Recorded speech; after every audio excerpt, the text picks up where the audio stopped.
Nissan started their press conference off with an apology from Daniele Schillaci, Executive Vice President for Global Marketing and Sales.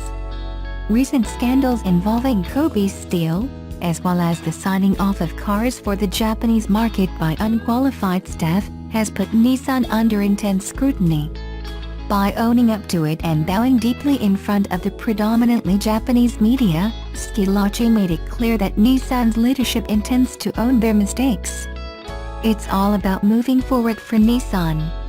Immediately after the apology, Schillaci moved on to Nissan's plans for their future, which centers around what Nissan calls intelligent mobility.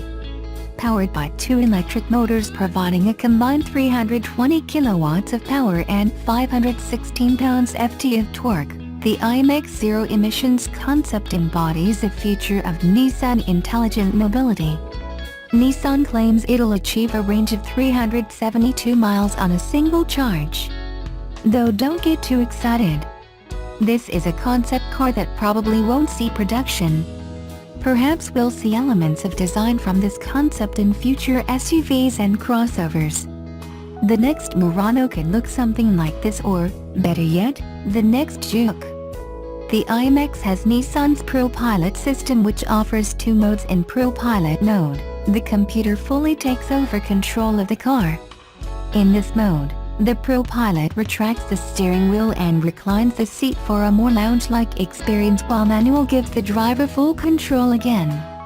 What's more, this electric autonomous crossover can also drop you off at the airport, take itself back your house, and even send power back to the grid by powering your house while you're away. See, intelligent mobility. Of course, a lot of this is still a few years away. Nissan wants to implement something along these lines by 2020. You'll notice with a lot of the press conferences at the Tokyo Motor Show this year. 2020 is a big year for them. Perhaps the Olympics have something to do with it. Perhaps it's just easy to make 20-20 vision puns with that year. Either way, there's a lot happening in 3 years. In the much nearer future, but still sticking with EVs and intelligent mobility, the Leaf Nismo concept previews what a Nismo EV could look like. Nissan didn't go into much detail about the Leaf Nismo and whether or not it had any performance upgrades over the standard Leaf. They did say it would offer an exciting drive and have aerodynamic advantages over the standard Leaf. There's potential here. No one has done or is doing affordable sporty EVs. Done properly, this Leaf Nismo or whatever else small Nissan Nismo EV is in the works could change the appliance stigma of EV hatchbacks. Remember the Renault Zoe eSport concept? Surely this would be the perfect time for the Renault-Nissan alliance to come into action. Continuing on with their commitment to EVs, Nissan also announced they'd be competing in Formula E next season. They'll be the first Japanese manufacturer to enter the FIA series and will join the likes of other EV-committed brands such as BMW, Mercedes-Benz, Porsche, Audi, Jaguar, Renault, and DS. Apart from the Formula E announcement, which if you think about it seems like a no-brainer for Nissan, it was a bit predictable. The Leaf Nismo had already been pre-released. And, while the IMX is a good enough looking crossover to rival something like a Tesla Model X, it's not destined for production. Also, a concept or announcement of a new Z wouldn't have hurt. The Nissan Leaf may just hit the streets here in Japan last month, but the automaker is already hard at work looking to capitalize on the sportier looking, and hopefully sportier driving, variant with the Nissan Leaf Nismo concept. Looking to bring its performance heritage and relatively recent electric expertise together, the Leaf Nismo concept sets out to further prove that electric cars can be just as fun to drive as they are good for the environment. The Leaf Nismo concept is pretty mild by Nismo standards, but pretty wild for a Leaf. The last Leaf Nismo, sold exclusively in Japan, was little more than a Leaf with red accents, but the new concept backs up the red accents with a lowered, sport-tuned suspension, sticky Continental summer tires, and revised computer tuning that makes the Leaf's 147 horsepower and 236 pounds-ft of torque available quicker than in the standard Leaf. The revised bodywork also gives the Leaf Nismo concept some performance enhancements, says Nissan. The new lower fascia and spoiler are designed to reduce lift without ruining the Leaf's impressive 0.28 coefficient of drag. There are currently no plans to put the Leaf Nismo into production, but given the manufacturer's desires to both expand the appeal of the Leaf and the credibility of the Nismo brand, we wouldn't be surprised to see it in showrooms and on streets worldwide. Subaru has provided its first hint at what the next generation WRX may look like, with the Visiv performance concept making its debut at the Tokyo Motor Show today. Said to be inspired by previous models symbolizing the Subaru driving experience, such as the Legacy, Liberty, Impreza and WRX, the new concept increases the sporting intent further. As the first four-door sports sedan in the Visiv series of show cars, the Visiv Performance includes the same boxer engine and symmetrical all-wheel drive combination that is synonymous with Subaru models like the WRX and WRX STI. However, its exact powertrain details remain under wraps. Measuring in at 4630mm long, 1950mm wide and 1430mm tall with a 2730mm wheelbase, the Japanese concept is 35mm longer, 155mm wider and 45mm shorter than the current Gen WRX. Renowned WRX details like a hexagonal front grille, bonnet scoop and C-shaped LED daytime running lights are present on the Visiv Performance, while a carbon fiber 3-section lower air intake with mesh inserts completes the aggressive front end design. Meanwhile, the rear end is more of a departure from the established WRX look, with C-shaped LED taillights featuring a hexagonal lighting signature extending towards the middle of the curvaceous bootlet with black lip spoiler.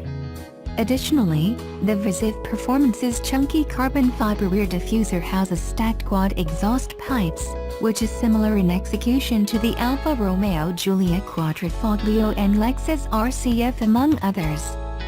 The bulging front and rear fenders are punctuated by carbon fiber wheel arch extensions with air inlets, which surround 20-inch, wide-spoke alloy wheels wrapped in 245/40 rubber. Traditional door handles and side mirrors have been replaced by circular buttons and slimline cameras respectively, while a carbon fiber roof panel helps to reduce the center of gravity. While official images of Visiv Performance's interior have not been provided, a peek inside its side windows reveals a large, portrait-oriented central touchscreen responsible for multimedia and climate control functions, as well as a digital instrument cluster. The 5-seat show car's overall look is based on Subaru's Dynamic X solid design language.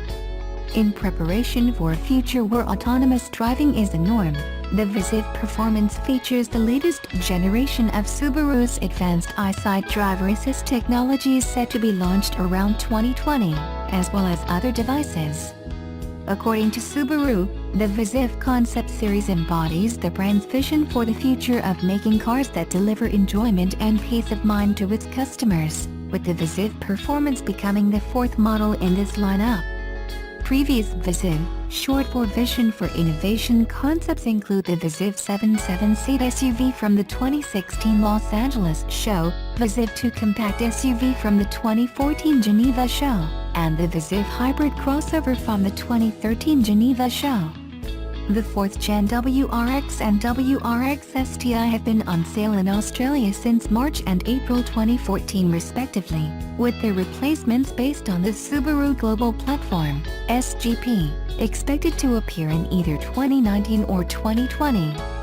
The Tokyo Motor Show will be officially open to the public from Friday, October 27 to Sunday, November 5th.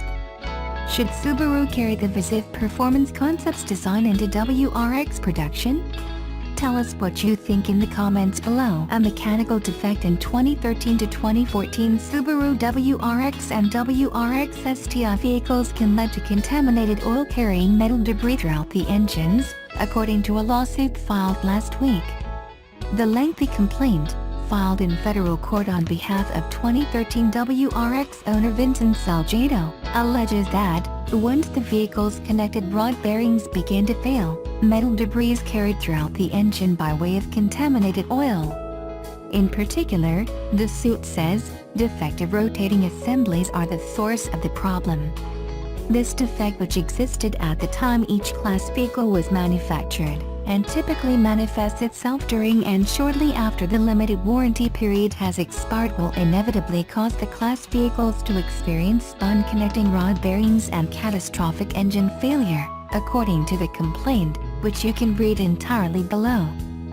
Further, due to insufficient channels of oil lubrication, the class vehicles often experience accelerated and premature catastrophic engine failure that can result in stalling events while the vehicle is being operated. Michael McHale, a Subaru spokesperson, didn't immediately respond to a request for comment from Jalopnik, but he told the Courier Post of New Jersey last Friday that it's investigating the claims. The Courier Post said the latest suit is the second case brought against Subaru by McCune Wright Arevalo LLP, a California-based law firm. The initial case, which claimed that several 2011 to 2015 Subaru models excessively consumed oil, was settled last year, the newspaper reported. Here's more from the Post-Courier. The latest suit, filed Thursday in federal court, Camden, is the result of an extensive investigation by our firm during the past year, said attorney Matthew Shercock at the law firm's East Coast offices in Berwyn, Pennsylvania. The WRX and WRX STI models, marketed as high-performance, sporty vehicles, sold almost 25,500 units in 2014, an annual increase of about 42%. The brand sold more than 16,000 units in 2013, also marking a sharp jump from year-before levels. The 57-page complaint alleges that Subaru failed to disclose the issue to consumers, and asks for unspecified statutory and punitive damages. We'll update this post if we hear back from Subaru.